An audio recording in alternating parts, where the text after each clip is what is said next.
The sun makes sound. That's right, our sun vibrates like a bell. Deep in its core, it generates powerful sound waves that travel upward.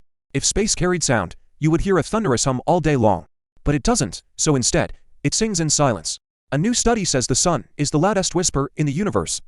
It's a cosmic drumbeat echoing through the vacuum of space, and we can hear it. It's given us light and warmth and just enough gravity to keep our atmosphere in place. It's hard to imagine life without it. We have a special instrument called a helioseismograph that can detect these sound waves. It's a song of pure energy, a reminder that even in the vastness of space, we are not alone. It listens to the sun's heartbeat by measuring tiny changes in the brightness of its surface. The sun's been our constant companion for 4.6 billion years.